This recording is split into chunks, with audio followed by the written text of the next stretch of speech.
Ladies and gentlemen, sports fans alike, welcome to another edition of Bill Swerski Sports Talk Chicago, one of the couple, two, three best podcasts around. So sit back, grab yourself a cold one and a Polish sausage, park your keister in the French room, and listen to Bill Swerski Sports Talk Chicago. In Chicago, you know that all sports rock. The Bears, Hawks, Bulls, Cubs, and Sox. Pick your favorite, you can choose, as long as the Packers lose. For everything you need to know, it's Bill Swerski Sports Talk Chicago. Bill Swerski Sports Talk Chicago. Hey everybody, welcome to another edition of Bill Swerski Sports Talk Chicago. This is your hosts, Alex and Sean. On this episode, we're going to be talking about all the things going on at Bears training camp. We'll be talking the trade deadline, what we didn't get into because it happened after our last episode, talking Cubs and Sox baseball. But first, I'd like to thank our sponsor, the Rockford Ice Hogs.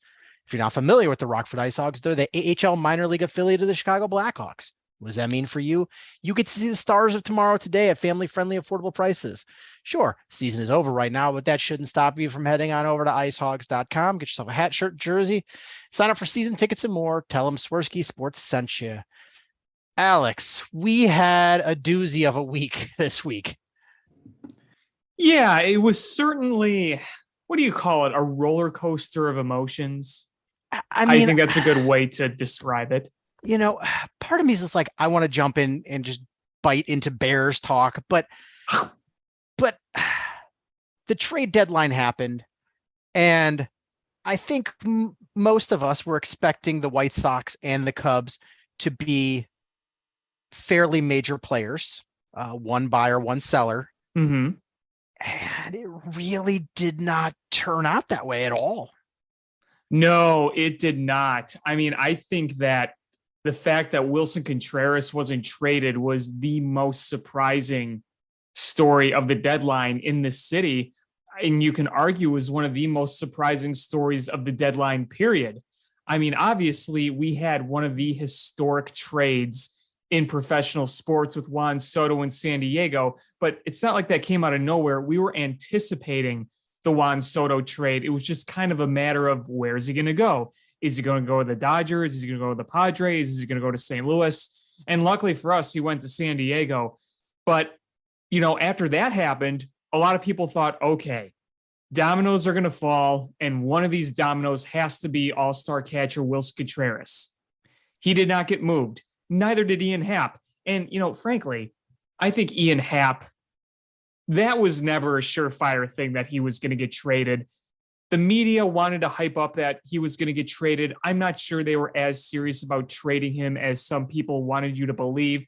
But I thought everything that Wilson Contreras been through, the reports of him not having extension talks with the team in several years, I thought there's no way they're not going to move this guy, right? But the bell rang, the time was up, and Wilson Contreras was still here. Yeah, and I have thoughts on this, and they may be completely unfounded and wrong, but I think the only two realistic trade possibilities for Wilson Contreras were the New York Mets and the San Diego Padres. Mm-hmm. And when the Padres made the Juan Soto trade, Mm-hmm. they were out. They Mm-hmm. just they're not going to part with that many prospects and take on that much salary. You know, I would have added the Rays in there too as a possibility. Maybe. And the Mets, I think they realized what they gave up last year for a not so good rental of Javi Baez. And they were like, you know what? Fool me once, shame on you. Fool me twice, shame on me. We're not going to pony up big prospects for another Cubs player. And the Cubs were playing hardball. And I think essentially the Jed Hoyer was playing chicken with everybody, and nobody took the bait. And there was Wilson Contreras as a Cub after the deadline. Well, and here's another thing too, is to your point, you know, people generally did not want Wilson Contreras to get traded. But we kind of accepted that we thought he was going to get traded. And then we thought, okay, well, we want to get something, right? And then there were some people upset that they didn't get anything for him. And look, if we would have gotten lowballed, could you imagine the reaction if we would have gotten some lowball crap offer for Wilson Contreras? Yeah, it's, as a reputation, you just, as a GM, like, you really can't. You can't have the reputation where people can take advantage. Right. And I mean, we're talking about an all-star catcher here. Now, his value is in the bat. You and I both know that the value is in the bat. And you know what? Contenders are looking for the defensive catchers at the deadline. They want the guys that can work well with the pitching staff, that frame well, that communicate well, that call a good game, and are good defenders behind the plate. Wilson's strengths aren't necessarily that. You want Wilson the Martin Maldonados at the trade deadline. Yeah, Wilson Contreras is a bat and an arm. Right. And so you're right. It's it's a tough sell, even though he's a very, very good player. And so he's with the Cubs, and what's going to happen is they're not going to have a extension talks. They're just going to place the qualifying offer on him and then let him go. I don't get it. And I don't get it. I don't get it either. I mean, I don't think an extension for Wilson Contreras at this point is going to be astronomical. No, it's not. I mean, it's not. And you can phase him out of the catcher position. Yeah. It's easy. Hell, you and I talked about it before. Put him at first base. See what it can give you. And if not, DH him. You've got a DH. He's athletic enough to play a corner outfield spot. Put him at first. And he can still catch occasionally. Right. Right. This is an all-star bat. He was an all-star because of his bat. You're getting a yearly 20 plus home run, 800 plus OPS, 350 OBP guy. I mean, I'm going to throw a number out there for a contract extension. Mm-hmm. You tell me if this is fair or not. 4-year, $53 million. Might be a tad light on the money, but I think the 4-year is very, very fair. I'd maybe say 4-year, 70, 75. Well, let's see. Highest paid catchers MLB.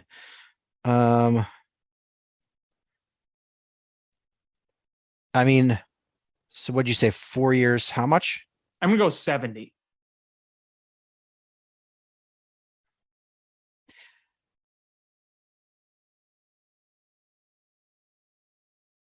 So right now he's the 5th highest paid catcher. Mm-hmm. And then Yadi Molina's 4th at $10 million. Salvador Perez, 18. Yasmani Grandal is 18 and a quarter. And then JT Realmuto is 23.875.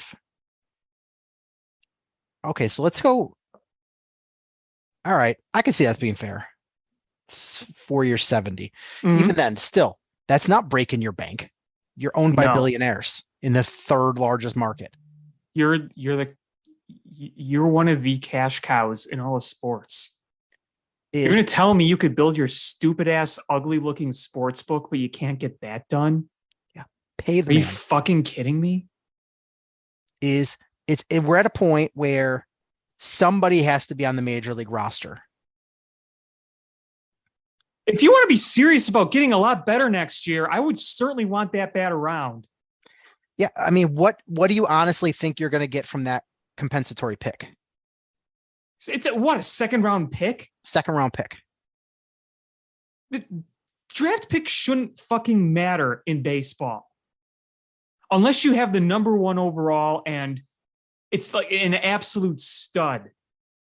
Generational is the top pick. Even so, it's baseball. You're not drafting for your next quarterback. You're not drafting the next NBA superstar. You're not drafting the next Connor McDavid. It's baseball. You find talent in any spot. So why would you be so obsessed with getting a second round pick? Why would you care more about a second round pick? It's I don't know. It seems silly to me.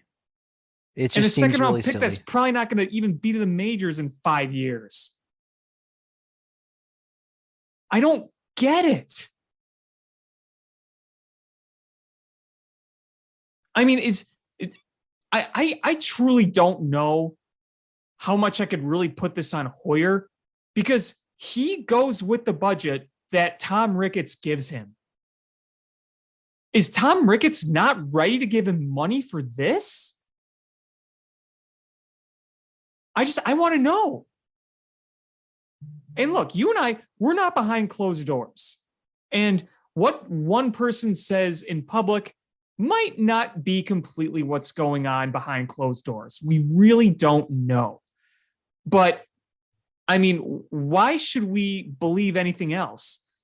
I mean, when they say that Willson Contreras and the Cubs haven't had talks in years, and he's saying that, it's got to be true, right? This is his last year. He hasn't gotten an extension. Yeah. I mean, you know, we would have heard if there was numbers thrown around.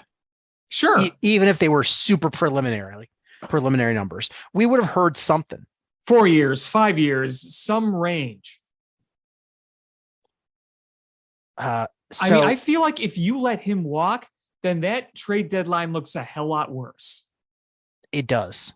It really does. And here's the thing. And I don't know, but if you're Jed Hoyer and the Brain Trust,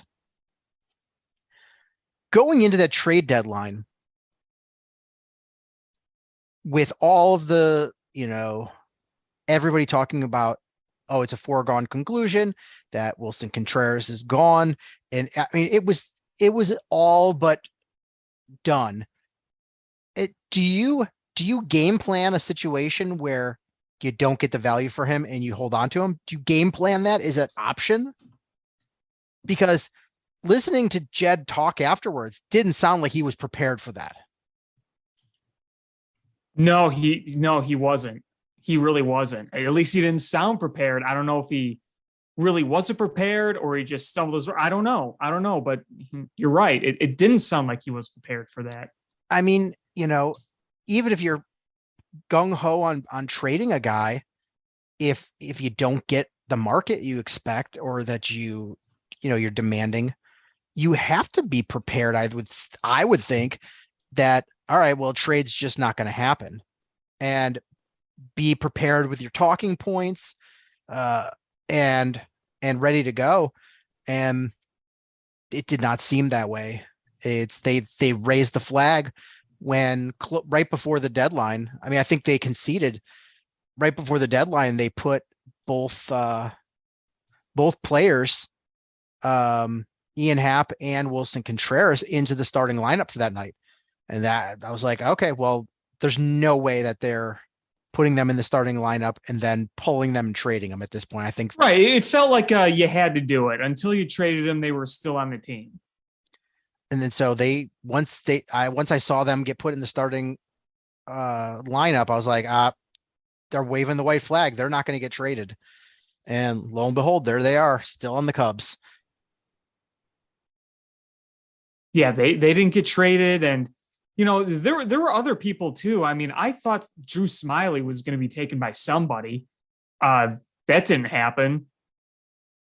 You traded some of the other guys you knew you were going to trade. You traded David Robertson. You traded Michael Givens. You traded Chris Martin.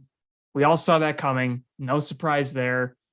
You traded Scott Effross, which might have been a little surprising, but they might have gotten a pretty good deal out of that. They got a high-ranked Yankees pitching prospect, a potential starter that's closer to the big leagues. He's been pitching in AAA, so that might have been a nice move by them. And Effross has not done very well so far in New York, so I know it's a change of scenery, and I wish him well, but I felt like it was actually a smart move to strike while the iron was hot in terms of getting some value there.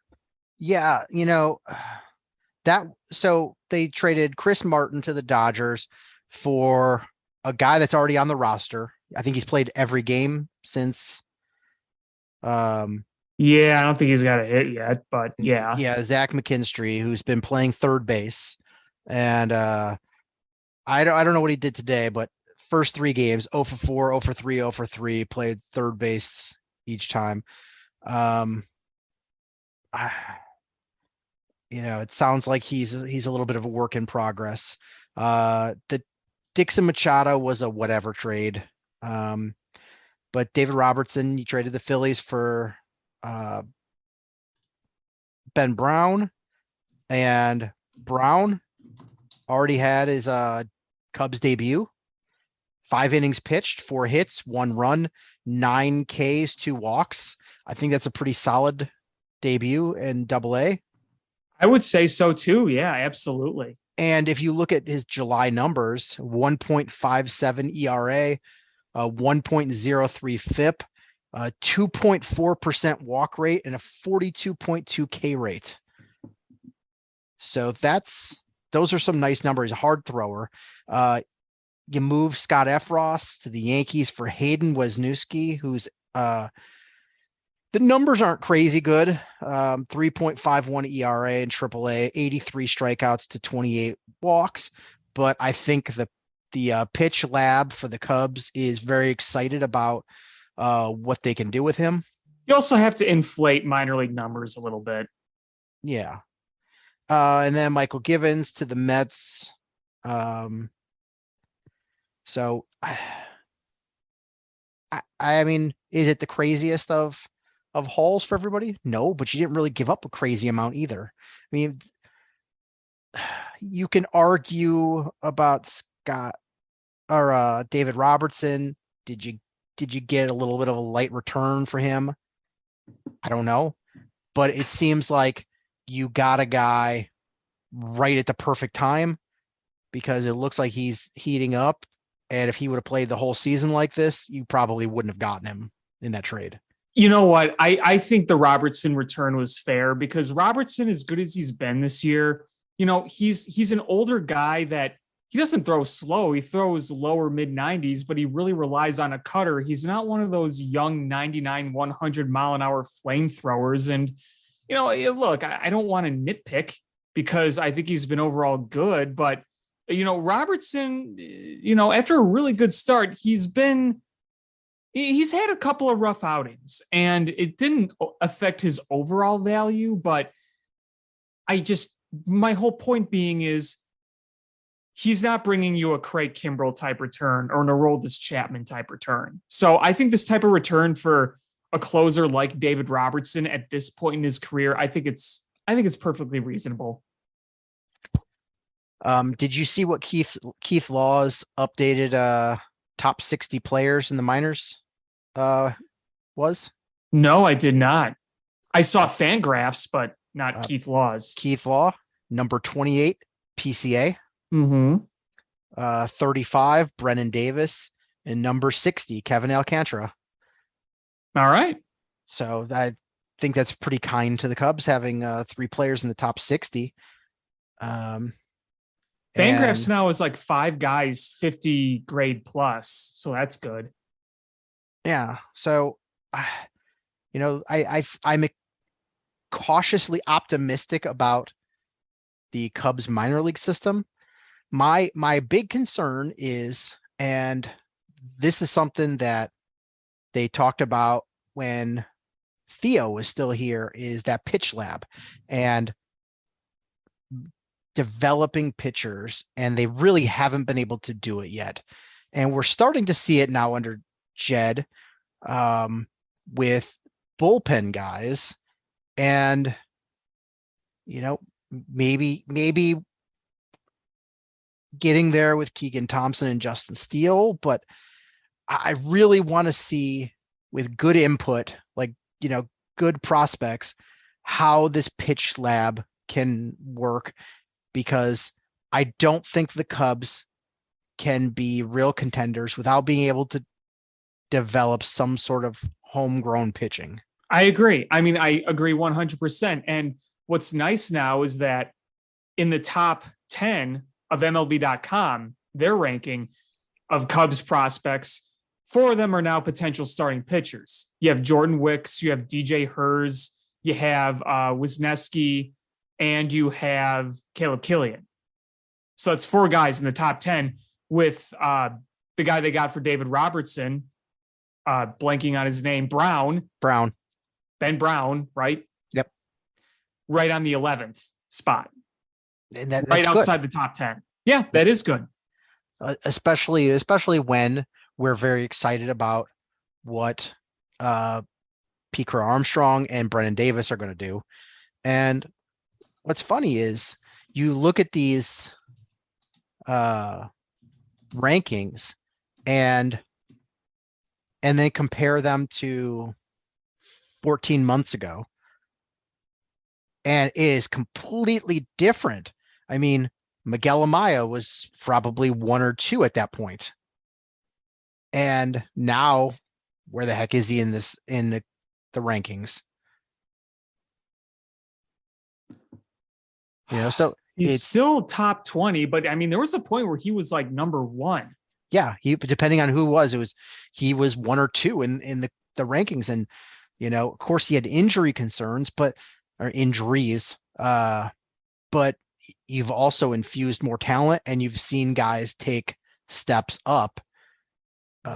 So it's pretty awesome to see a really robust minor league system. And I'm excited to see, where the rankings start, the new rankings start coming in, post trade deadline.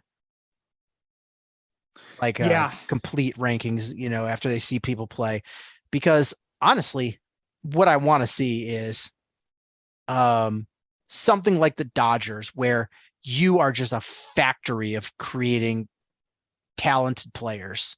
Is you churn a player out and new players are coming in, and even when you're trading players away and you're winning at the big league ball club, still have talent in the minors.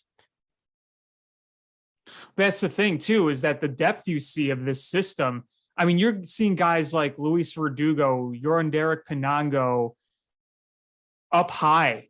You have Matt Mervis going on an absolute tear.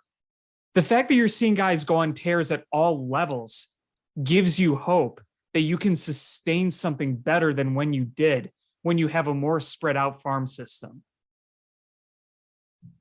That's good. I mean, that's what you need. That's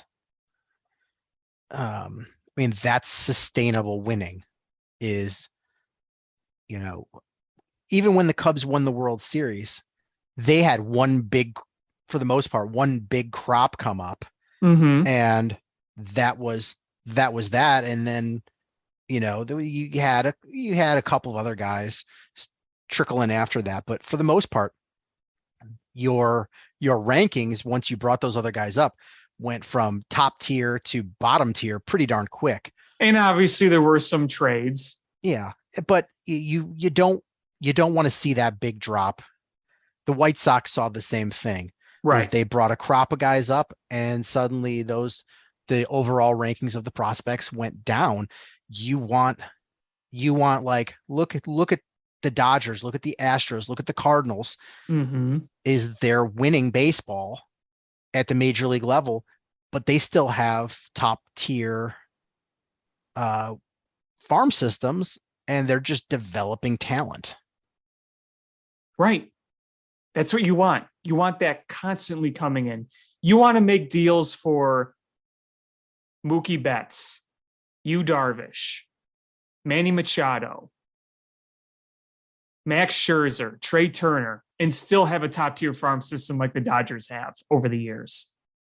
Yeah. Yep.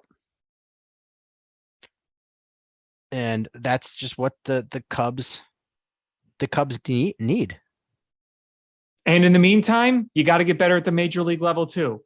You need to bring in some more talent, maybe use some of that farm depth to acquire talent.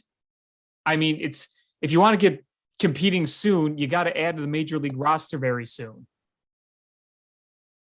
I mean, absolutely. And that's going to be the tough part is, and I don't remember where I heard Jed talk, but he hinted like we weren't going to see winning baseball until like 2026 or 2027. Whoa, when did he say that? I don't remember that. God, what show is he said something along the lines of, when we're competing for the World Series in 2025, 2026, 2027. And I'm like, that, I don't like that time frame. I don't, you should be serious by 2024. Yeah, absolutely. If you are a big market team, like one of the biggest market teams, is you pony up, you pay players, and you get some of these guys that are almost ready to come up. I mean, by that point, you should have several of your minor league players up. You still have Suzuki. Hopefully you have Wilson Contreras, Ian Happ, and bring in some other players. Like, just make this happen. This should not be that long to rebuild. No, it shouldn't. It really shouldn't. And then once you're at that major league level, is not all of your, baseball is crazy. Look at where some of the top players are drafted, and it's not all top 10 picks. They get drafted all over the place, and be smart with your international signings. Mm-hmm. Draft well, international signings, develop players, and pony up for major league roster players. Right, exactly. If you have a chance to get better, get better. You were the one who went on record saying this isn't like 2012. I'm talking about Jed Hoyer. Saying it's not like 2012, saying it's, not going to be as long, but don't be indicating it's not going to be for another few years then. No, it's very contradictory. That's what is pissing so much of us off is Tom Ricketts and Jed Hoyer are very inconsistent with their words, and you don't fully understand what the vision is. You know what the goal is. You don't really need anyone to tell you what the goal is. It's kind of putting itself together as we go. But that end game, that path, that linear model that Theo Epstein had, this is not what we're dealing with here, clearly. And sometimes I don't know if Jed Hoyer even knows what the plan is in terms of a timeline. It sometimes seems like he's just letting the plan come together and materialize itself. That's what it feels like to me sometimes. Yeah.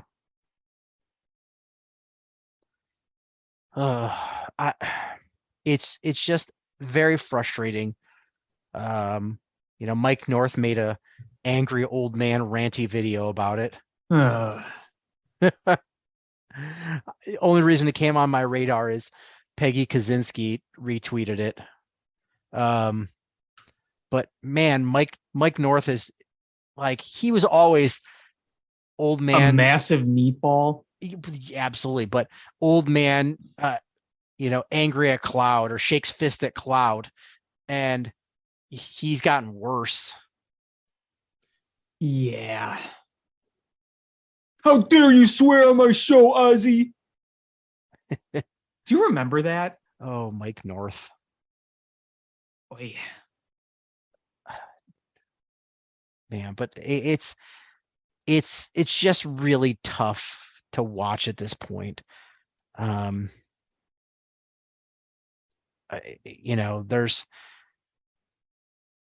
There's just not a lot of reason.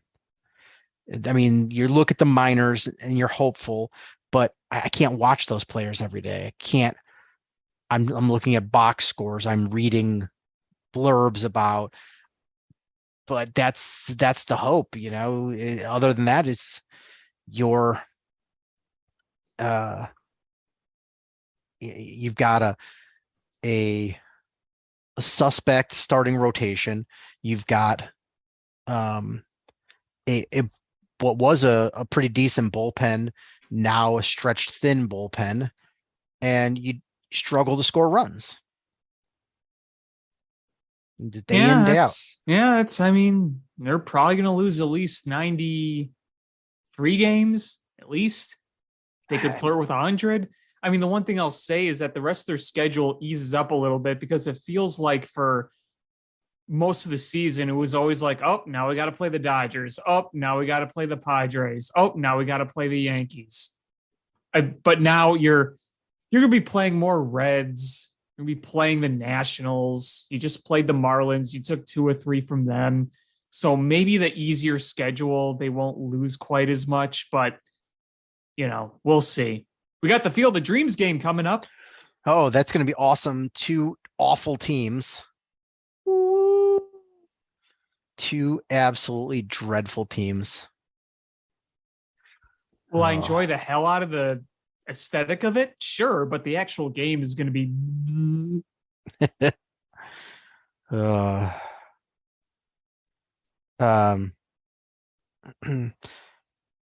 But on the other side of town, the White Sox, their fans have to be equally as frustrated as us Cubs fans from a different perspective, but same amount of frustration. I think more. Possibly, yeah. I mean, I think they're a team that's supposed to be a World Series contender. Yeah, I think as Cubs fans, we're a little more numb because we've had some time to deal with this. But we're tired of the crap. Yeah, the White Sox fans, I feel for you White Sox fans. I really do. Your team is going into a stretch where we talked about before, where you had a bunch of games against bad teams. You're like, all right, now's the time. You do well in these games. Suddenly you're in first place with an easy schedule, pretty easy schedule going through the rest of the season, and you win your division, ready to go. They've had a lot of injuries. Go into the trade deadline, get a couple pieces to help you out, and then play winning baseball in these games. And what did the White Sox go out and do in a trade? Nothing. They got Jake Diekman for a backup catcher, Reese McGuire. Like, that was their trade. That was it. Done. That was it. And then Rick Hahn has the stones to go on, in an interview afterwards and talk about how he's just as frustrated as the fans that they didn't get more done. Who is the only one that could do anything about that? It's him. Go out and make a trade. You really couldn't outbid the Cardinals for Jose Quintana. Like, seriously. Not saying Jose Quintana would make all the difference, but Jose Quintana's been pretty dang sharp this year, and he would have improved your rotation. I mean, consider the fact that you're worried about Michael Kopech's innings. That's a big concern, right? Yeah. And who's your next man up? Vince Velasquez? Yeah. You pull in maybe Ronaldo Lopez from the bullpen, but Ronaldo Lopez clearly is a better bullpen pitcher. Yep. I mean, Quintana is an experienced guy, and he knows obviously the White Sox very well and the South Side. You're putting your hands in 2 pitchers right now, maybe 3 if Giolito continues to trend in a better direction. But he's kind of questionable right now. I mean, right now your 2 reliable starters are Dylan Cease, who is just beyond phenomenal. He's making history with what he's doing, and Johnny Cueto. Yeah, Johnny Cueto, who should have been your the guy that you was a stopgap until you got healthy, and not relying on to take you to the playoffs. It's unreal that the team construction. And I used to give a lot of passes to Rick Hahn because I was like, I know he was handcuffed with this manager. I know he's handcuffed by budget and poor ownership, but at some point he's also to blame. And the fact that he has absolute power to DFA Lurie Garcia and he doesn't do it just goes, all right, you don't care, because the longer you leave that guy on this team, the more he's going to get at bats, and he is terrible. Yeah. You couldn't have gotten a Jock Peterson type deal. Yep. He would have been an ideal lefty bat that you could have plugged right in, and it wasn't going to cost you a bundle. Now, were the Giants is willing to sell him? I don't know, but you could have been making calls. You could have tried to swing something. Did they? I don't know, but I felt like Jock Peterson. I mean, we've been talking about Jock Peterson, the White Sox, for 4 years now. It's been a long time. We keep saying it, but you remember what the Braves did last year when they were in a similar position as the White Sox? They went out and they got Jock Peterson from the Cubs. They went out and got Eddie Rosario. I think they got Drew Smiley at that deadline too. I mean, they made some moves that weren't blockbusters, but were perfect gap fillers and role player guys. And what did the Braves do last year? They won the World Series. Mm-hmm. Who was a big part of that World Series? Jock Peterson and Eddie Rosario. Those are the types of moves you could have made. You didn't have to make a blockbuster. And of course, what did we expect happened when word came out that the White Sox checked in on Shohei Ohtani? Well, look, we tried to get Shohei Ohtani. We tried to check in on it, blah, blah, blah, blah, blah. I'm pretty sure everyone fielded phone calls for that. Is the Angels fielded a phone call from everybody. Right. 2, there was no way they were trading him. No way. No chance. I mean, if we were looking at a White Sox possibility, that would include giving up guys like Luis Robert and probably a Michael Kopech, definitely like a Colas Montgomery. I mean, those are their notable prospects, but you would have to give up a Luis Robert for that. Yeah, your farm system is not good enough to get Shohei Ohtani. You would have to give off the players off the major league roster, and it's just not happening.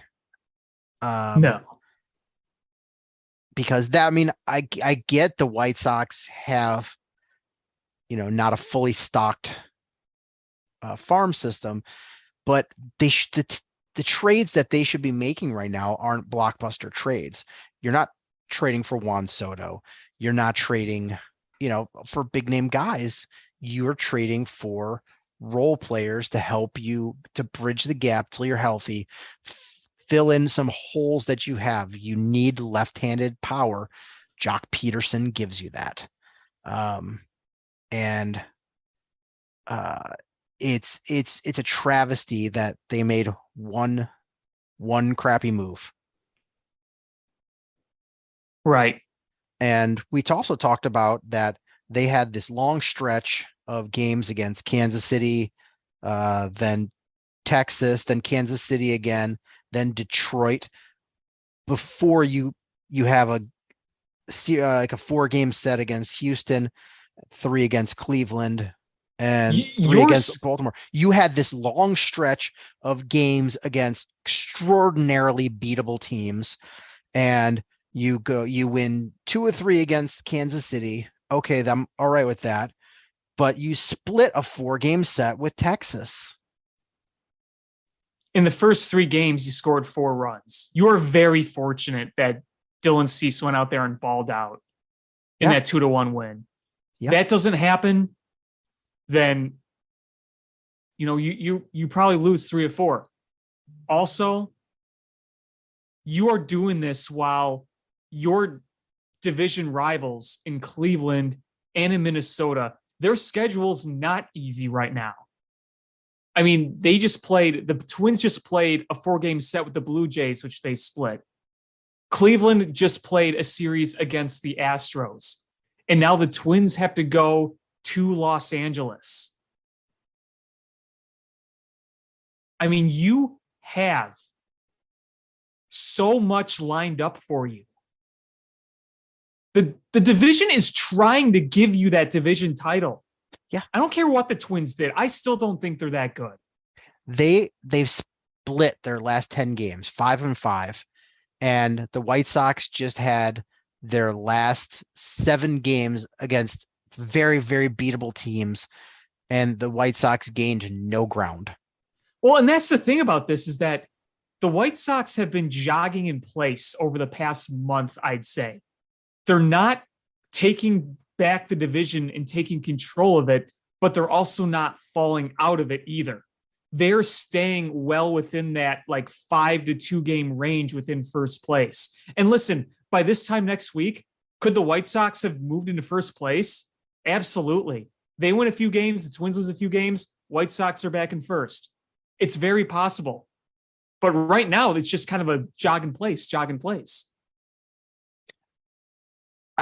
So they had, we talked about the 4-game set already that they completed with the Rangers and the 3 against Kansas City. Now they go to Kansas City. Now they go to Kansas City for 4 and then 3 at home versus the Dodgers. So that was 7, 8, 9, 10, 11, 12, 13, 14 game stretch against extraordinarily beatable teams. What record do they have to go in these next 7 games, do you think, to call this 14 game stretch a positive? So right now I'm saying it's a negative. Right now I'm kind of saying it's a wash. You're 1 game up, you're 1 game over 500 in 7 games against beatable teams. I'm not happy with that. I'm not happy either. It could be worse, but it should be a hell lot better. Yeah. So in these next 7 games against Kansas City and Detroit, what do you think their record needs to be for you to be happy with the results? I'd say 4 or 5 wins. I think if you want to be really serious, win 5 of 7. Yeah. I think 5 of 7 that's the baseline. If you win 4 of 7, it's not the best, but it's not bad either. Anything less is unacceptable. I even think 4 of 7 at this point in the game, and they're in the season, not good enough. You're probably right. You're 1 game, so you have 7 games in a row against bad teams. Like Kansas City and Detroit are bad, so that's 7 straight games against bad teams. If you go 4 and 3, 1 game up on over 500, I don't think that's good enough. I think 5 and 2, you have to do that.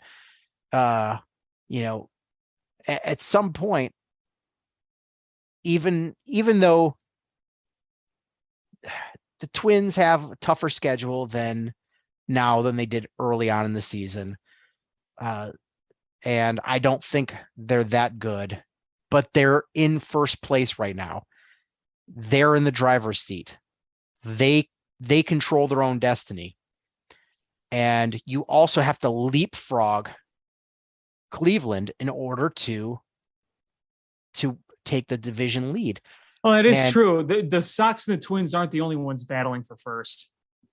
Yeah, so you've got the Guardians there as well, and adding a third team in there, it makes it tougher to leapfrog 2 teams, because if you play one head on, you're like, okay, I gained games, but the other team is still playing games too, and they could be keeping up with you, and it makes it a lot tougher.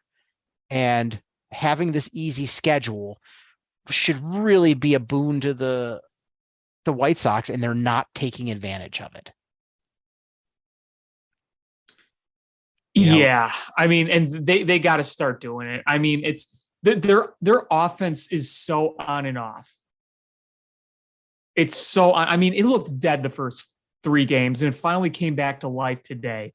But the first 3 games of the series, it looked dead. And I feel like it almost feels like they saved their best offensive days for the end of the series when they have to salvage something. Like, they can't keep doing that.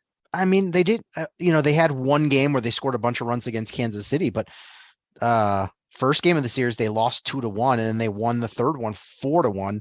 It's not a massive output of runs, 4 runs. But you're right. Those first 3 games against Texas, 2 runs, 1 run, no runs. I'm sorry, 2 runs, 2 runs, no runs. And as it stands right now in these front seven games of that 14 game stretch, they're at 4-3. And that wasn't enough to them to gain any ground on the division. They're 2 games behind the Twins and 1 game behind Cleveland.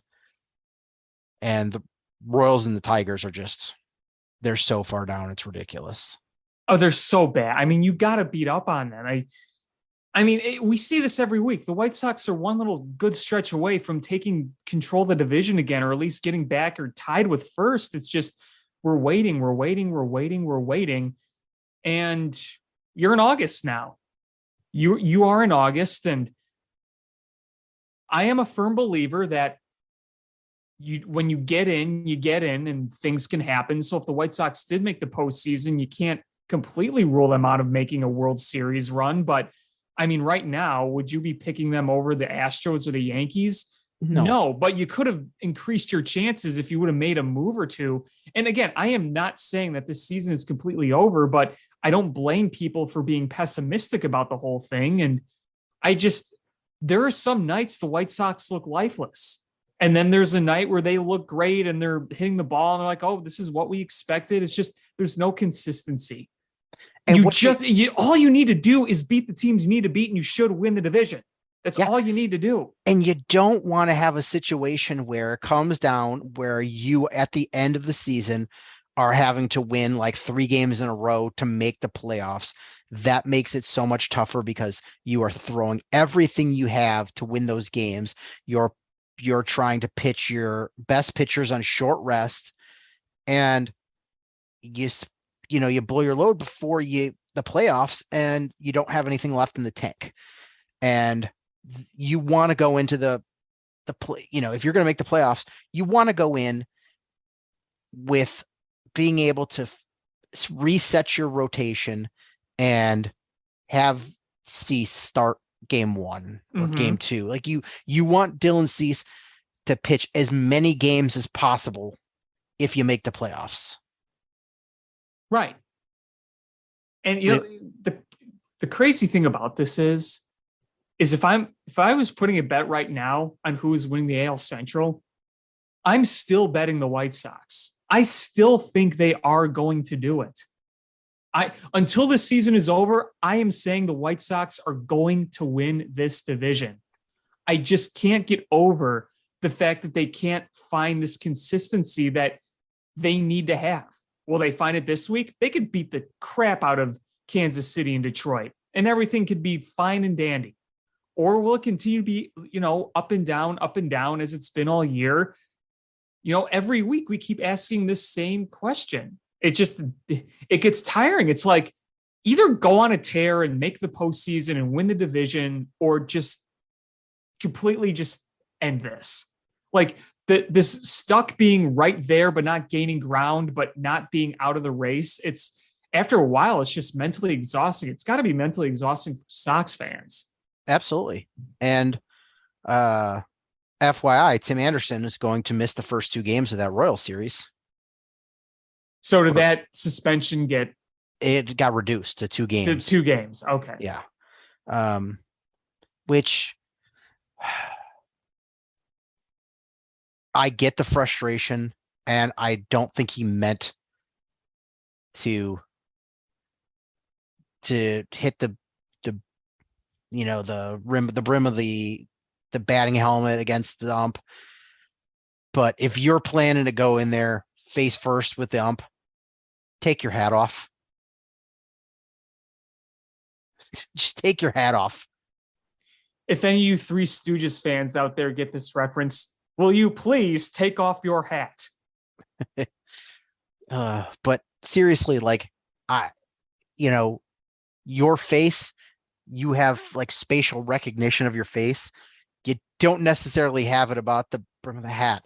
Just if you're gonna argue with the ump, just take your stupid hat off. I think it's a really soft rule, but you can't do it. Yeah, it is. It's totally soft rule. but I get it. We knew it was going to be a suspension, and it was, and it just, I hope that doesn't cost the White Sox a game, because he is really the engine that makes this offense go. Man, you got to beat this awful Royals team and this awful Tigers team. They are both so putrid. I mean, they're even more putrid than before because they traded guys away. Yep.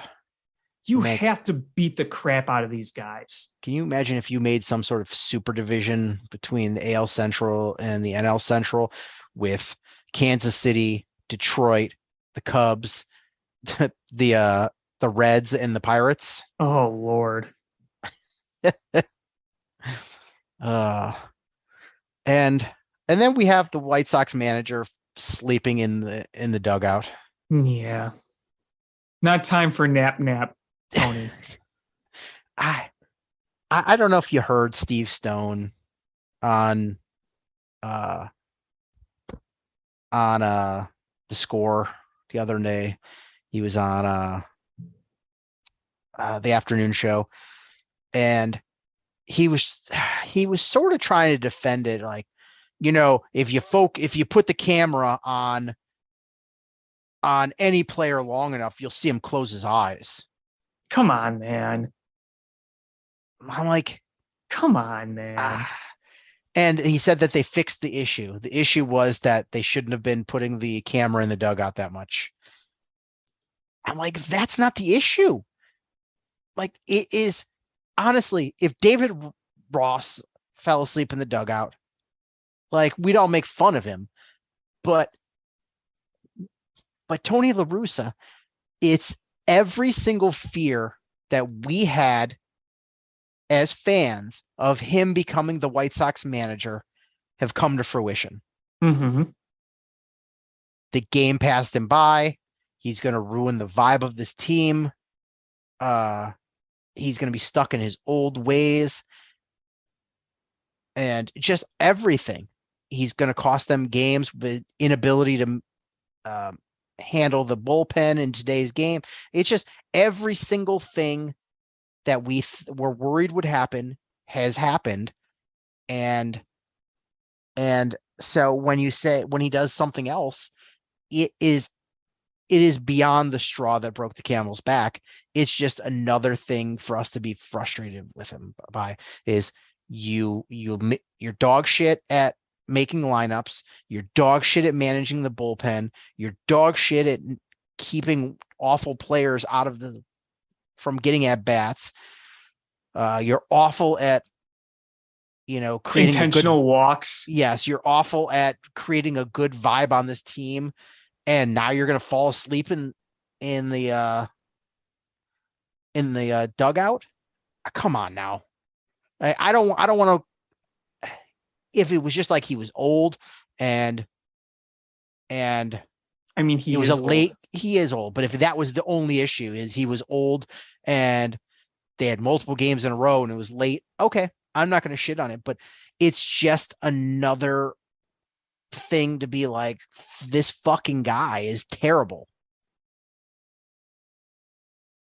Yeah, Sox fans were not too thrilled when that happened. They just kind of face palmed and rolled their eyes.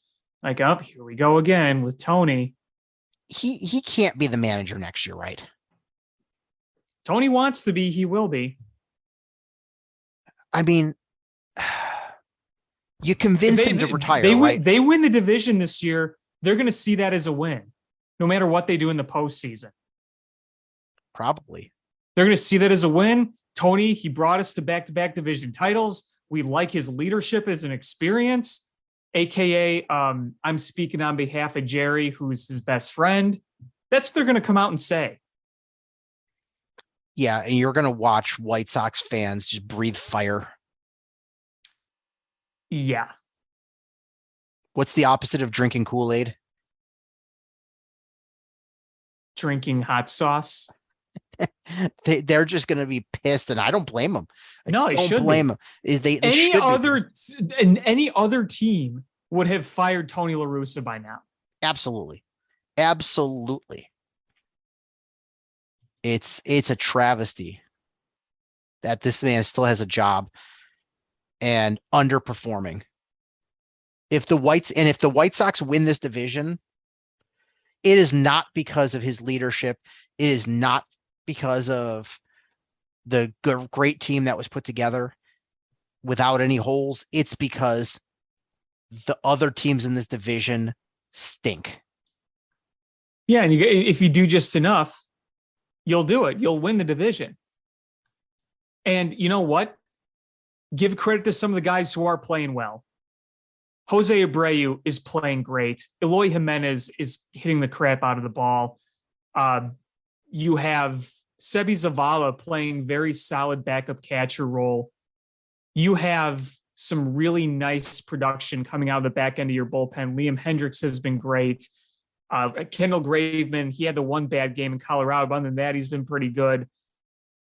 You have guys playing well, and you have guys that can help you win games. If Luis Robert's healthy and hitting the ball, that's helping you win games. If Eloy Jimenez is healthy, he's helping you win games with his offense.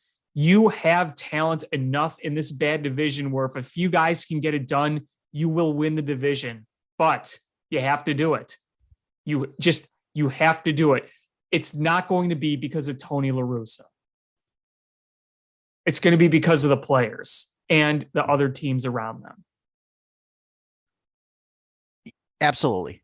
And I don't mean to sound like I'm shitting on the other players, because there's some players that are playing just absolutely lights out. Like you said, it is the fact that you keep putting easy outs in the middle or the top of lineups, and you mismanage, or you don't add reinforcements. You don't, there's just so many things that are troubling that, you can't play winning baseball when you're handcuffed. No, you can't. And where will we be next week? Will we be talking about how the Sox took over first place, or will we be talking about the same thing? We'll see. Yeah. Again, Twins have a tougher schedule. Sox have an easy one. Sox can easily take over first place. They got to do it. Absolutely. There's one more baseball topic I wanted to mention. It's not really Cubs or Sox related per se. We saw the passing of Vin Scully this week. Yeah. And the man was, I'm going to admit I'm a meatball, and you're going to be hard pressed to try to get me to admit that a non-Chicago voice is the best. And Vin Scully, Vin Scully was the best. He was fantastic. And it's not a complete surprise. The man was 94, 95 years old. Yeah, he was old. He was very old. Lived a full life and more. Full life, and just absolutely top of his career. Very humble man. Steve Stone was telling a story about how once they were in Chicago, and when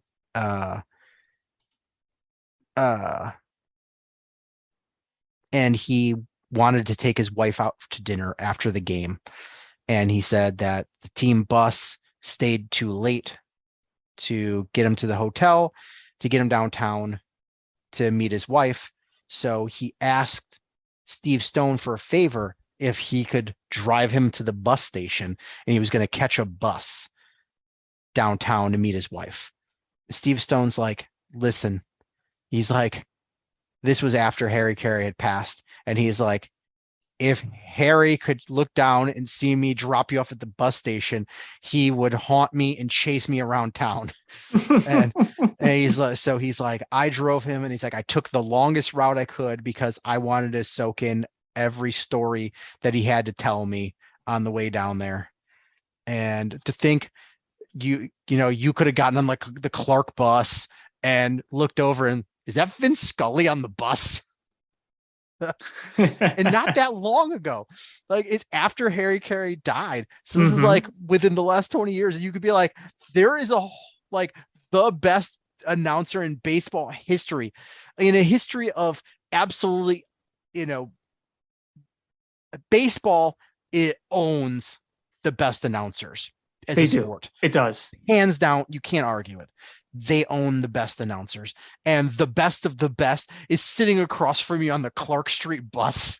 Like, that would just be like, I wouldn't even know it. I wouldn't even believe it was him, to be honest with you, if I saw it. And you know what? Vin Scully would probably say something really nice to you on the bus and treat you like a friend. Probably. That's the kind of guy Vin Scully was. Is for Steve Stone, who spent how many years with Harry Carey, to talk about how down to earth Vin Scully is. That says something, because Harry Carey was super down to earth as well. I mean, Harry Carey was in the phone book. I looked his phone number up in the phone book and I called him, and he talked to me for like 20 minutes. You had no would. idea. He had no idea who I was, and he just talked away. And then he went, like, literally 20 minutes in this conversation, he's like, who is this? Well, like, hi, Sonny. I'm like, this is Sean from DePaul. Oh, hey, Sean. And then he just talked. I think the Braves are going to win the division this year, and just talked away, because he just, and like Vin Scully is that same way. Like, I was like, you're probably right. If you saw him on the bus, you probably could have chatted him up and had a great conversation. And he probably would have apologized to you that he had to get off here to go meet his wife for dinner. I'm really sorry I have to end our conversation, but I got to go meet my wife for dinner. The most meatball story I think I've ever heard. You opening the yellow pages, looking up Harry Carey's The white number. pages. Oh, the white pages. Excuse me. I don't know these terms anymore. We don't have phone books anymore. I don't have a phone book either. Like, I'm not that old. Like, I'm not one of those old people that keeps a phone book still. Somebody told me that you can call and actually get a phone book. They still make them. They just make so few of them and only get to people that ask. Well, that makes sense. But yeah, no, he was in the phone book and he was in the white pages. I was like, there's no way Harry Carey is listening to the phone book. And I called a couple times. Once or twice I talked to Harry, and once I talked to Dutchy, and he wasn't available that time. So I talked to Dutchy. Sorry, Sonny, he's unavailable right now. He's taking a big dump. You called Harry Carey. That's amazing. I wish I could have done that. Heck, one of my life's dreams is always just to sit down with Vin Scully and just talk to him. Oh my God, I would love to hear some of the stories he has. And the best part about Vin Scully is that I don't think there was a more humble person for somebody who accomplished so much than Vin Scully. I am a fully grown, middle-aged man, and I wish that Vin Scully would have just recorded himself telling stories and then sold it as like not even an audio book. It just, whatever, word flow came out, and he just told stories, and I could put it on like a bedtime story and listen to Vin Scully as I tucked myself into bed and go to sleep at night. It's so funny. It's so funny you mentioned that, because I had an idea for an app. Go through the so many thousands and thousands of game archives, find where he's telling stories, and just put a compilation of them in an app. Stories with Vin Scully. The ASMR, they did it with Bob Ross. They took a compilation of so much of what Bob Ross said on his show, as he was painting and talking about his scene coming together, how he kind of made up the little stories as he painted them. And they put that into an app. I'm like, do the same thing with Vin Scully. I would listen to both of those. Oh, absolutely. What am I feeling tonight? Bob Ross or Vin Scully? Yeah. I mean, the man had just a calm, soothing voice. And the Baumgartners crushed the snake to pieces. the Madison Baumgartner cutting the snake up story is so good. Oh, that's a great one. And for some reason, the way Vin Scully just refers to them as pieces, it just makes me laugh. But the best part is he just cuts to the story. He's like, and then he's like, 92-mile-an-hour fastball for a strike. And then Madison Bumgarner cut the snake to pieces. You just cut right back into this crazy story. Like once I'm in a crazy story, everything else is done. Sorry, can't focus on it. And he's sitting there calling the game, telling this crazy story, and then going right back to it. It's amazing. I didn't realize that he was the one that made the call when Fisk tagged out two guys at home. Mm-hmm. I was like, I've heard the call before, but it's been a long time. I more visually know the play, and I didn't realize that was him. That's a cool little put in your brain as a trivia thing. I think my favorite big sports moment call of his was the call of the Mets rallying in Game 6 against the Red Sox in 1986. I think that was some of his finest work. That or didn't he call the catch, the first one in San Francisco? Possibly. I think he did. It's too bad that no Bears or Cubs playoff games were called by Scully. Right. Wouldn't that have been great if we got, a Cubs postseason memory or a Bears playoff game memory with Vin Scully? Yeah, what I did like is the other day the Cubs did the 7th inning stretch was a replay of when Vin Scully had done it. One of the best guest singers we ever had. Yeah, and it was a replay of it, and I was like, and I didn't know anything about it. I hopped in my car and I was listening on the radio, and they played it, and I was like, I pulled over for a minute. I'm like, I really want to listen to this. I don't want to be half listening, half driving. So I just pulled over and I was like, I want to listen to this. And it was a nice subtle tribute to the man. And I was so hoping they'd do it. When you find out he died, I'm like, play that clip. And I'm so glad they did. Him honoring Harry Carey, and that's arguably the best non-Harry Carey take me out to the ball game that they've had. I would agree. I mean, he sung it so well, and of course, heartfelt, and yes, it meant something to him. So that was great to hear that again, and I appreciated that they did it. And of course, when the clip ends and everyone's cheering, Vin Scully just went, "Oh, you're great," into the microphone as everyone was cheering. And I also love how he started it when he took the microphone and he greeted everyone with just a classy good afternoon. It's like, man, that's just the type of guy Vin was. And it just warmed your heart to hear that sort of a thing. And it just think about being able to do a job you love for over half a century in over 9,000 baseball games, and saying that you called both Jackie Robinson and Cody Bellinger, that you made the hometown call for both of those guys, that when you broke in the big leagues, you saw the final game of Connie Mack. Mm-hmm. Unbelievable. You'll never have another Vin Scully. No, you won't. You simply won't. I mean, not only to have an announcer for that long, but with the same team that long.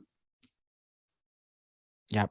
I mean, we have had some absolutely phenomenal Hall of Fame, Mount Rushmore announcers here in Chicago, and Vin is just the best. And it's, it takes a lot for me to say a non-Chicago announcer is the best, and Vin Scully was hands down the best. But did you look him up in the yellow pages and call him? I didn't. Now I'm kicking myself. You should look up George McCaskey in the yellow pages. George McCaskey is probably, yellow pages are for businesses. The white pages are for people's houses. So I bet George McCaskey's probably in there because he's too cheap, because you have to pay to not have your number listed. It's not even that much. I think it's like $10, but I bet George McCaskey didn't do it. He's just in there. It's under D for ding dong. His home address is listed as Hallis Hall. He's like, I live here when my wife is mad at me. I like to think George just has like a little cot in his office. No, he's got a race car bed. I sleep in a racing car. Do you? I sleep at home with my wife. I sleep in a big bed with my wife. I saw somebody take that, like the pictures of that clip to make a meme. And then they put Kanye West's face on Milhouse's dad and Pete Davidson's face on Homer. And he's like, I sleep in a race car bed. How about you? And he's like, Pete Davidson's like, I sleep in a big bed with your wife. Not anymore. Not anymore. But yeah, so rest in peace, Vin Scully. Yeah, I was still awake when the news broke, and oh my goodness, it was heartbreaking. Yeah, I mean, it's one of those things you sort of braced yourself for because it's the inevitable. I mean, it was 94 years old. That's pretty good. Yeah, but you're just you're ready for those, but it's still never easy to hear. No, I feel for all the LA fans that spent their. Can you imagine just like your entire life hearing this man's voice calling the games and then he's just gone? He was calling games longer than my parents had been alive. Yep. It's crazy. But let's wrap this up with some Bears talk here. We are knee deep into training camp. And we've actually got a game coming up pretty quick. And honestly, I'm pretty happy with what I'm hearing and what I'm seeing, but there's just one thing that just stuck in my craw because none of it makes sense to me is the Teven Jenkins drama. Really weird. Really, really weird. And now it seems like, oh, he's here. He's going to practice. It's good. It's all good. Nothing's wrong. Nothing to see here, folks. Yeah, none of it makes sense. So first, he's at you see him at OTAs, everything seems fine. And you're like, okay, he's in with the ones and then in with the twos, back in with the ones. And you're like, okay, I think most people were expecting Teven Jenkins and Larry Borum to hold down the tackle spots. Maybe Braxton Jones, either swing tackle or competing, but I think that was the expectation. And then, but in that short amount of time, it's not that much time between the end of OTAs and training camp start.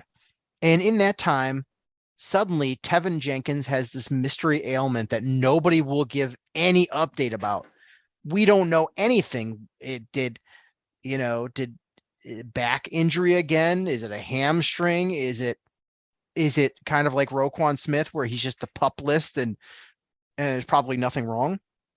And then you hear David Kaplan say that he's on the outs because he's immature, even though he's talented. And then you hear another national report that he's on the trade block.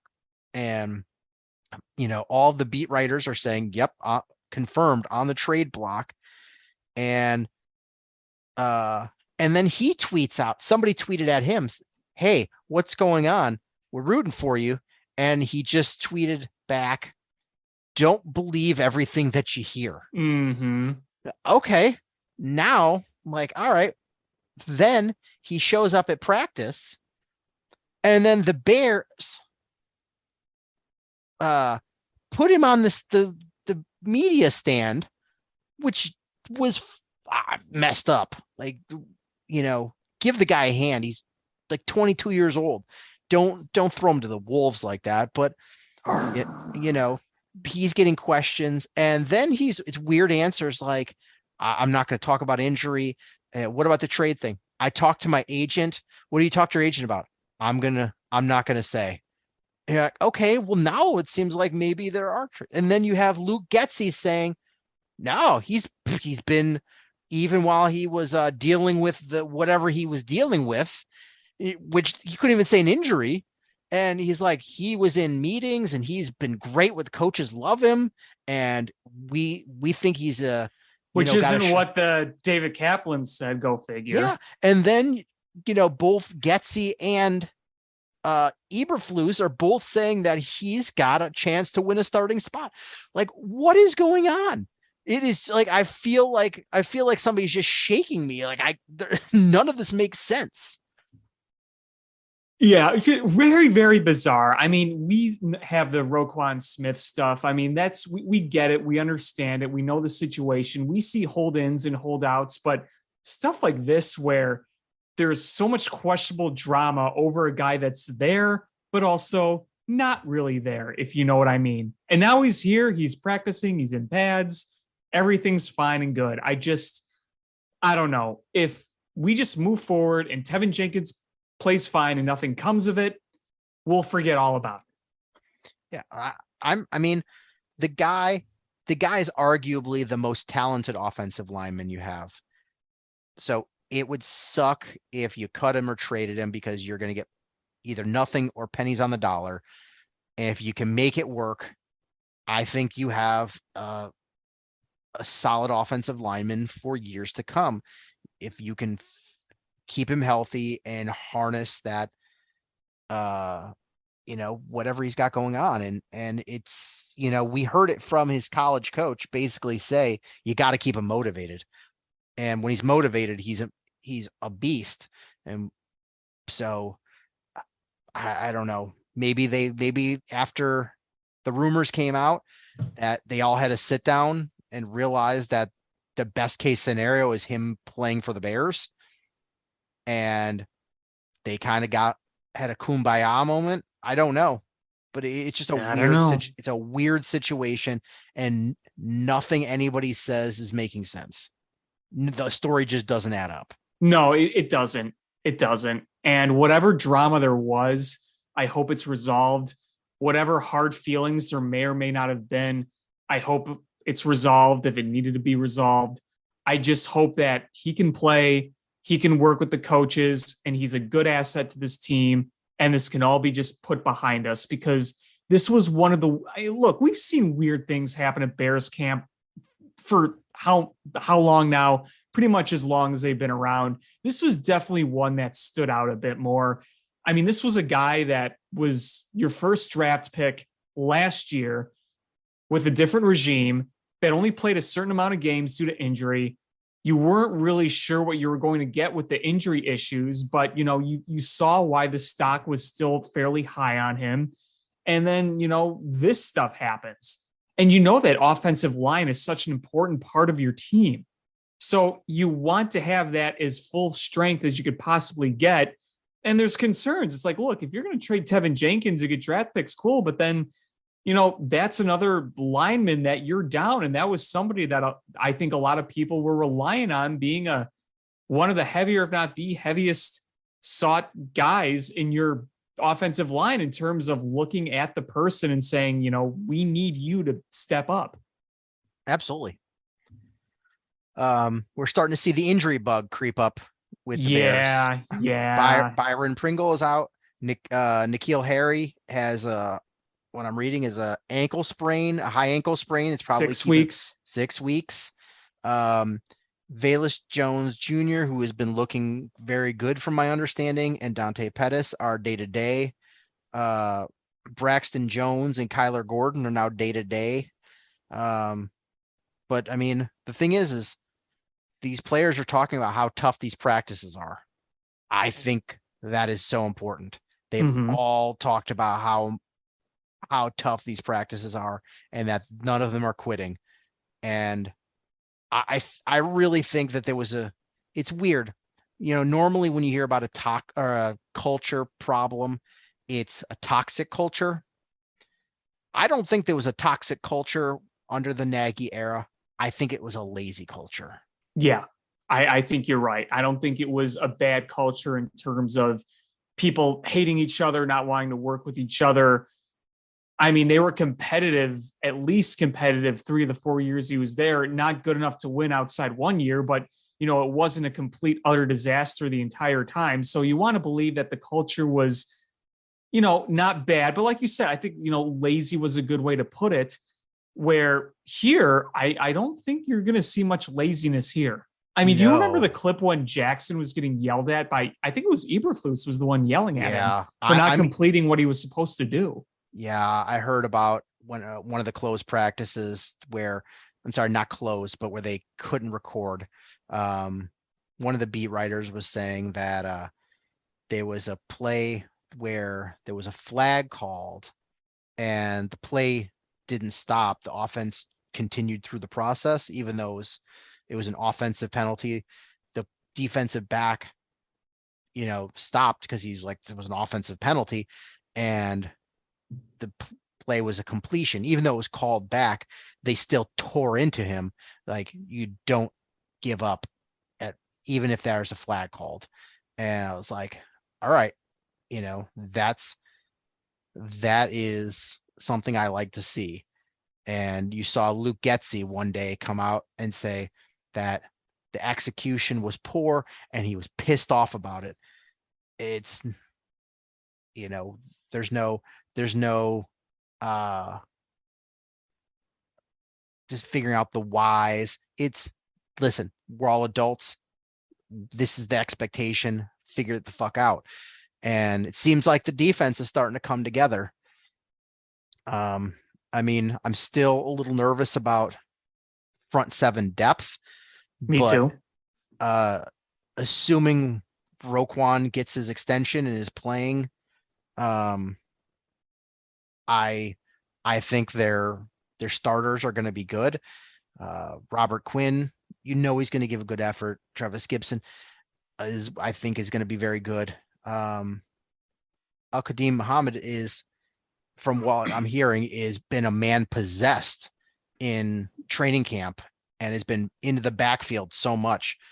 I love to see that. Absolutely. And I think what you're hearing from a lot of those areas is legitimately good to see. Yes. And the Bears addressed the linebacker depth a little bit by bringing in DeMarquise Gaines, who was the best linebacker in the USFL in the spring. So, I don't know how that'll transition into the NFL, but he's a playmaker, and even just having him as depth, you hope for good things there. Absolutely. I think, personally, if I just may propose this really quickly. Yeah. I don't know where you stand on this, but especially now with the Harry injury and the Pringle injury, I am very pro bring in Will Fuller. I would not be mad about it, but I also am not at training camp to see how these other wide receivers look, because I have heard outstanding things about Velus Jones. I have heard some very good things about Dante Pettis, which is good. I'm hearing absolutely great things about Equanimous St. Brown. I am too. I'm like, really? Wow. Okay. And I'm even hearing good things about Daz Newsome, who I was sure was going to be launched from a cannon as a Matt Nagy era draftee. But I'm hearing some good things about him. So I don't know if the Bears necessarily agree with bringing in another player, but I don't see the harm in it. Nobody else is picking him up. You're going to get him cheap. And, you could probably sign him to a non-guaranteed contract.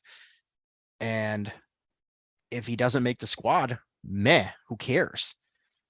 But you're not going to have to pay much for him. You're not right. It's not a big financial commitment. But I mean, Byron Pringle sounds like he will be back not too long. Velus Jones, Dante Pettis day to day. N'Keal Harry going to miss 6 weeks, which should put him back around week 1, week 2 ish. But I've heard some decent things about him as well. I'm mostly excited about what he's going to bring into the run game, because between him and Pringle, you've got two of the best blocking wide receivers in football. Mm-hmm. And, we're seeing all these passing drills. This is going to be a run first team. Yes. I mean, Poles made that very clear from the beginning. And right now, it's all these drills that they're running are because they are limited in their contact they can make. These are passing drills pretty much. Once you get on the, towards closer to games, you're going to see this is a running team. And I think you're going to see a lot of Darnell Mooney and you're going to see a lot of Cole Kmet catching passes. And it's going to be very similar to what we see in San Francisco, but with Deebo Samuel and George Kittle just dominating the touches in the pass game. So I'm excited to see, and I'm hearing that the coaching staff, there's still things that Justin Fields needs to be better about. But from what I'm hearing is that the coaching staff and Ryan Poles are head over heels with Justin Fields. Like that's their dude. Yeah. I mean, that's what you want to hear. And you've heard other people attending camps saying, they've really liked what they've seen with Justin Fields and some of the throws he's made, some of the moves that he's made. And, I mean, right now, the development of Justin Fields is far and away your most important thing this season, because you have a roster that's not built to necessarily win. So the progression of Justin Fields is the most important thing. I'm curious to see what happens come regular season and what they're going to do, what Luke Getsy is going to do. Is he going to, I mean, you and I both said we think it's going to be a run first offense. They made that really clear. Is he truly going to give Justin Fields the opportunity to make the plays that he is best at making? And, right now I feel a lot better about that than under Matt Nagy, because Matt Nagy and that regime, they did it with Trubisky and they did it with Justin Fields. We all saw what they were at best at. The things they were best at, when Mitch Trubisky made some of those throws moving outside the pocket, we saw how he was able to do that and do some of those things outside the pocket. And we see what Justin Fields could do outside the pocket as well. And yet Matt Nagy was still having them do curl routes and dropbacks, and you weren't doing enough RPOs. And you want to see them play to their strength. And from what I'm hearing is Justin Fields is, they're rolling him out. They're letting him use his athleticism. He's throwing on the run. And it's better on the run than in the pocket, in my opinion. And some of the throws they're talking about have been like, I think that's been the big knock so far, is he's sailed some passes on some open receivers. But I mean, part of that is the coach. I mean, him seeing where his limitations are, where he needs to get better, but also the coaching staff evaluating, going, all right, where are we seeing the most success and where are we seeing struggles, and call plays where you're seeing success. If you see that rolling to his right, that you're seeing great results, but rolling to his left is, short passes look okay, but deep passes, he's throwing too much with his arm and not getting accuracy. All right, well then limit those plays where you're going deep, unless it's a broken play, and try to focus on what he's best at. Right. Instead of he's still a young player, he's got time to improve on things. Put him in a spot where he's doing the things he's really good at. You can't identify what he's good and not good at when you only play what you want him to do, a la Matt Nagy. Right. Right now, the biggest concern I have, because I'm hearing how the defense is just really coming together, which I love seeing, because I think that between the weak schedule, is weak from NFL standards, but they're, weak schedule. And I think that's just going to be a really try hard defense. I think they're going to get a lot of coverage sacks. But I think between those two factors, you're going to see the Bears in a lot of games. Even the games that they're losing, I think it's going to be, you know what? They were in that game, losing. Well, that's sort of the hope that a lot of people have. Yeah. Right. But my biggest concern is, are they going to have a offensive line in place and really gel in time to be effective? Because right now, Lucas Patrick being hurt, even though it's not a long-term injury, it sucks at the timing, because it's, before you even can really put pads on, he's hurt and he's going to miss all that time. And, but what's shaping up right now is the starting offensive line is Braxton Jones, a 5th-round rookie at left tackle, Cody Whitehair at left guard, Lucas Patrick at center, Michael Schofield at right guard, and Riley Reif at right tackle. But they keep bouncing back between Riley Reif and Larry Borum.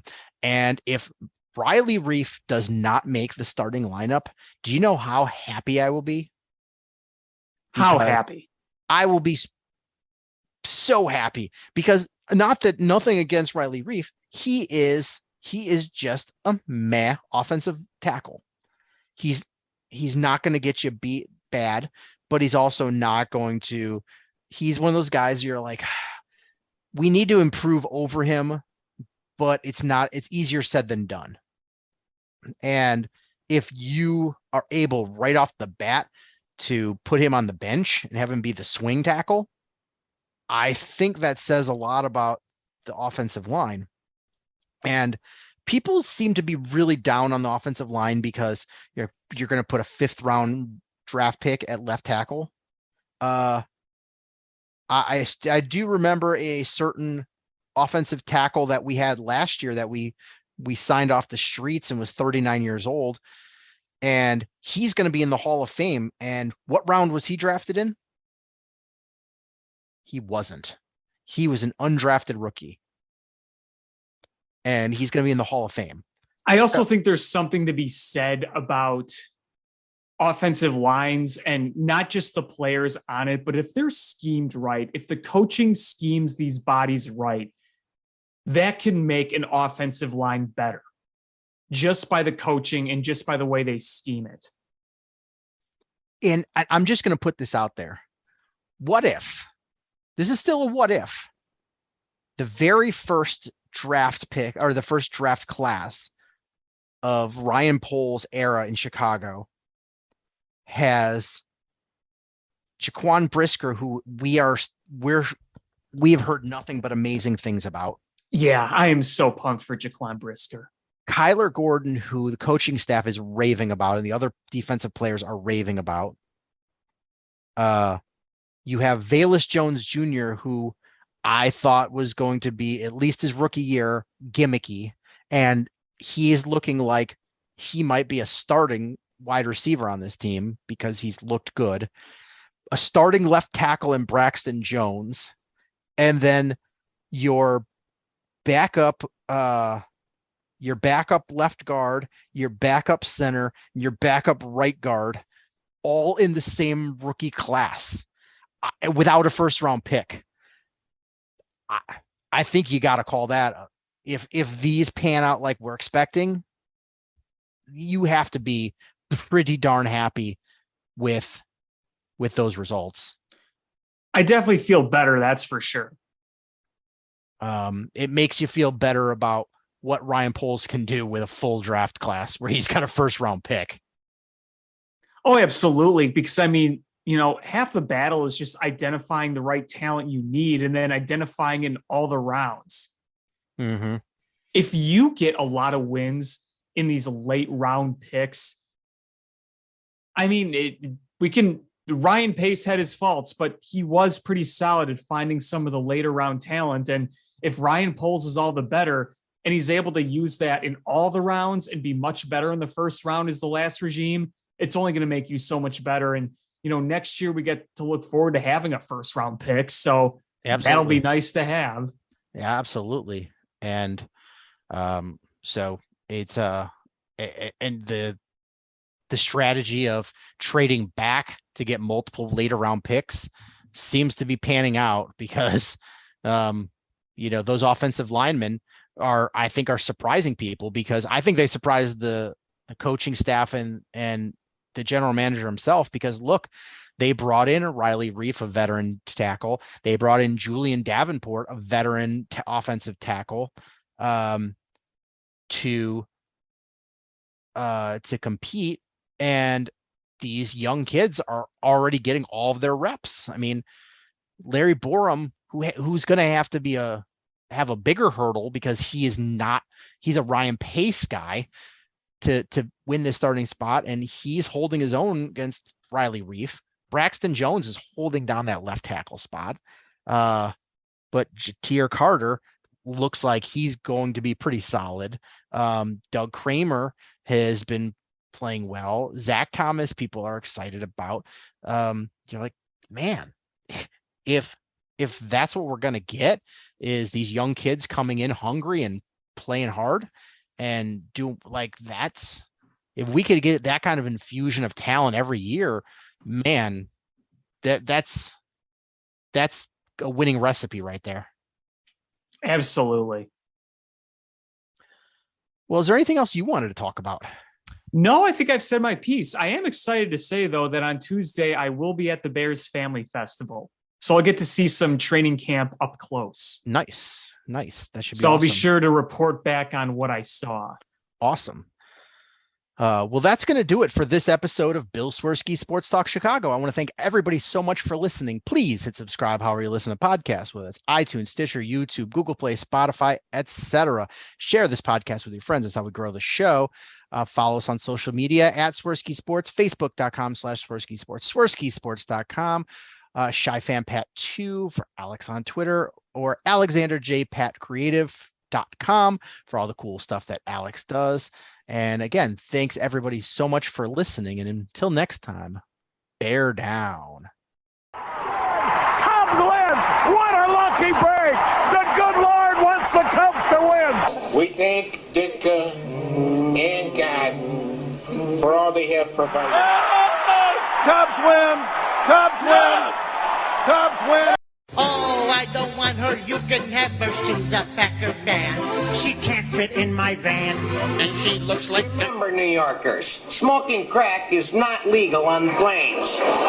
Bears 31 to -7. The Bears! Oh, when the Bears go bearing down.